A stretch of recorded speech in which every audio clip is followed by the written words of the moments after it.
What was the ASM 300? Let's check. It was a 9.8 signed by T. McFarlanth. So, whoa. What? What the hell is this? What is this? Why did that sell for $26,000? I don't understand this sale. I am definitely going to be cutting this for a clip in like a separate video. What is this? That's like more than a newsstand. Like a newsstand is like 10 grand right now or 12 or something. Is this one like a Mark Jewelers or something? Like, what is going on? Okay. Okay, somebody just like whoever's selling that book just won the lottery. Like whoever's selling that book just won the lottery. Like, and I don't think like I know there's going to be people that are like, oh, it's shill bidding. That's not shill bidding. There's no benefit to doing that because there are going to be copies that are out there that are widely available for far less. Like there's no reason, there's zero benefit to shill bid that kind of thing. But I mean, look at this. Like this is a 9.8 direct. Okay. Then we'll get into the signature part, but 2,800. Did they think it was 28,000? Did somebody get GPA and think it was 28,000? Like but two people had to bid that. I mean, this is a $3,000 book right now, unsigned. All right. Then holy cow. Like that is officially, and I don't like making people feel bad about purchases, but you should probably feel bad about that purchase. Like you just lost $20,000. Like you just threw $20,000 in the garbage. So let's look at a Stanley and McFarlane signed copy in November sold for $6,900. I mean, let's find like one that's maybe just McFarlane, since that's gonna be more. Yeah, right here, 4,700. Last sale, highest sale ever was 10,000. Peak crazy comic boom, 10,000. Highest sale now, 26,400. Good eye there, Manu. God, like that's wild.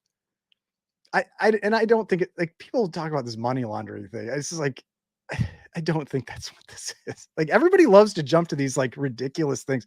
I know that it has happened on Heritage. I remember there was that big story about it. There's that one guy that was like buying books and laundering money. Like, so I mean, I think that's why people jump to that, but I don't think so. Like you would do it with something less ridiculously obvious, or you're the worst criminal ever. Oh God, 26,400. Oh my gosh. Yeah, that's a new record. Comic Boom is back. new record high for Amazing Spider-Man 300. 9.8 signed by Tom. Maybe they really wanted that label. You know, they really wanted that McFarlane custom label. And he didn't even, and it's not even one that has the full Todd. You know, you got just the T. You didn't even get the full Todd on this one. So it's not even like the full Todd signature. That's wild. Yep. Officially craziest sale of the auction. Someone paid 6 times. I mean, look, I mean, the low recently has been 4,500. Yeah. 6 times what this book is worth. Sometimes I don't get it. One's sold on eBay, 4X signed on March 4th for 25,000. Then we have Ryan. We're going to need an explanation for this one, please. I do not have it. You will have to find the person that bought the book, and they're probably regretting it right now. I don't like, maybe they pre-bid. I wish I would have been watching it live. Like maybe they pre-bid, but you'd still need 2 people to have done it. Like that's what's like, I was thinking maybe they pre-bid like 2,600 or something, but you would have needed at least 2 people to make that massive mistake. Just pointing out here that I did catch the live sale there. You can see that it actually has live bids next to it. There were at least 2 people bidding back and forth for the book. It was not a pre-bid mistake. People were bidding that book up live to that number. Yeah, Nicolas Cage bought it.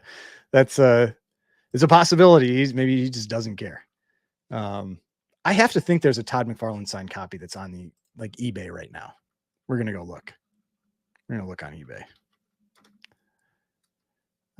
So Amazing Spider-Man number 300 CGC 9.8. All right. Let's see if there's let's look at what is the most expensive one on eBay right now.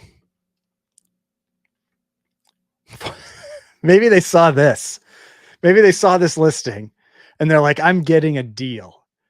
Stanley and Todd McFarlane 9.8, 49,000. Here's a 5X sign one for 26, 25 for a newsstand, 20,000 for like, maybe they saw this and thought that that was the right price. Like this is the same, like like just the T signed. Like, I have to think that's maybe what happened. Like they just, like, that's not what that book sells for. Like that is a crazy asking price. That is not at all like this is why, I tell people all the time, eBay listings or eBay sold prices are not what are not what you should be using to price out books, especially if you are spending $100+ on a book. You should be paying for pricing service. Like that person just like, if that's why they bought it, if that's why they bought that book, that person could have paid for multiple lifetimes of GPA with what they overpaid for that book. I mean, I have to think somebody maybe thought they're like, oh, I checked eBay, and then like, oh my gosh, that's just insanity. Yeah, they only increased it for the Todd McFarlane sign one, because if you look on like GPA or Go Collect, it's not going to have any impact on anything except that one line. Like the only line that will be impact, like when this gets pulled in to GPA, for example, the only line that will be impacted is, it always takes so long for this to load because there's so many sales of ASM 300. The only line that's going to be impacted is that one line down here that says signed by Todd McFarlane. It will get pulled into this individual line. It'll go, yeah, the average sale price is going to jump for this one. That's for sure. But yeah, I mean, look at these, like all those prices, like that's what I'm saying. Like those eBay listed prices they're just ridiculous. I mean, yeah, you had this one and so there was a comment up here. Where is that? There's the one that said, I think somebody said it one sold for 25,000. 4 signed. Let's see. The only one I see on was I don't see a March for 24,000. I see this one 4 signed in August for 17. And so yeah, I don't see that $24,000 sale. It's possible. I mean, let's check. If it was in March, we should be able to see it. And let's go here. So this was our best offer. So I doubt this sold for 24,000. Especially since we don't see it on GPA. I really doubt this sold for 24 or 25,000. So I would have to look into what this one actually sold for, or if it even did, or if we're just going to see it relisted again. I don't know. It's hard to say. But if I don't have my, I can't show that right now. But you can, if you have a store, you can go and look at what this book actually sold for, and then we could get an actual idea what it really sold for. But the fact that it isn't sold on March 7th, actually, let's check down here. Let's see if it's in their relists or non-sale errors. Here it is, non-sale. See, so it didn't sell. So that's why, like, GPA has some other things that maybe you don't know about. Like they have these little things here. So they catch it when things get relisted, or if the person decided not to buy it, or like it seems like something was sketchy or fake about the sale, they get pulled in down here. And that's that sale, 25,000 March 2024. So it was not a real sale. Maybe that fooled someone. I don't know. So yeah. Crazy. Until that Amazing Spider-Man 300. This was the wildest sale of this auction. This 9.2 Haunted Thrills number 6. I think there's 2 in a 9.2. Yeah, 2 in a 9.2, none higher. It's the highest graded copy. I love this cover. But 50,400 is bananas. Like 50,400 is bananas for this book, especially. I mean, I have a hard time even looking at this screen right now. And it's not because of the price. It's because of the cover. I don't know if you can notice that, like, it's maybe a little zoomed out for you, but the print is off on it. It's like it messes with your eyes.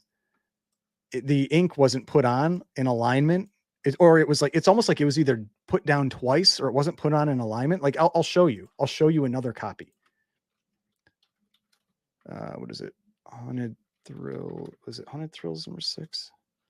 Let's see. Yeah. Haunted Thrills number 6. I'm going to close some of these out. I don't want to close that. We'll keep that open. Close that. All right. So Haunted Thrills number 6. So there's a 9.0, I think, that sold. Yeah, this was part of that, the Black Cat collection, I think. So here's a 9.0. This is what this cover is supposed to look like. You can see this one has a little bit there, but like, you know, although everything is kind of like aligned pretty well.